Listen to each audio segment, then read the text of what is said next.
సత్యశోధన అర్జీదార్ శక్తి కార్యక్రమానికి స్వాగతం. ఈరోజు మన చేతిలో ఉన్న అర్జీని గురించి పరిశీలిద్దాం.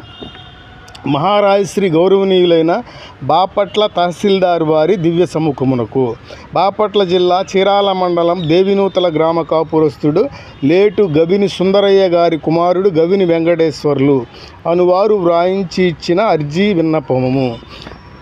నేను చీరాల మండలం దేవినూతల గ్రామ స్థిర నివాసిని. మా అమ్మమ్మ గారైన వల్లు సుబ్బమ్మ కొంత ఆస్తిని కలిగి ఉండి బాపట్ల మండలం తాలూకు దేవినూతల గ్రామం తాలూకు మరణించి ఉన్నారు. ఆమెకు ఫ్యామిలీ మెంబర్ సర్టిఫికెట్ మా తాలూకు 10 మంది సభ్యులుగా మంజూరై ఉన్నది.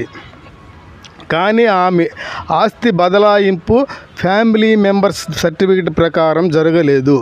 ఏకపక్షంగా ఫోర్జరీ డాక్యుమెంట్లు చూపించి మా ప్రమేయం లేకుండా మాకు అభ్యంతరం లేదనే అఫిడవిట్లు తీసుకోకుండానే జరిగి ఉన్నది.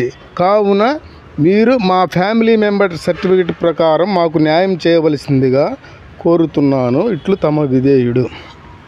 అర్జీలో పేర్కొనే అంశాలు అర్జీదారులకు సంబంధించినవి, వాటితో సత్యశోధనకు సంబంధం లేదు. పరిష్కారం కాని అర్జీలపై సంఘటితంగా ప్రశ్నిద్దాం. ప్రజాస్వామ్యంలో ప్రజలే అంతిమ విజేతలని నిరూపిద్దాం. ప్రముఖ అర్జీల లేఖరి గుంటూరు జాన్ సురేష్ కుమార్తో కలిసి సత్యశోధన ప్రధాన కార్యదర్శి రౌతు వేణుగోపాల్.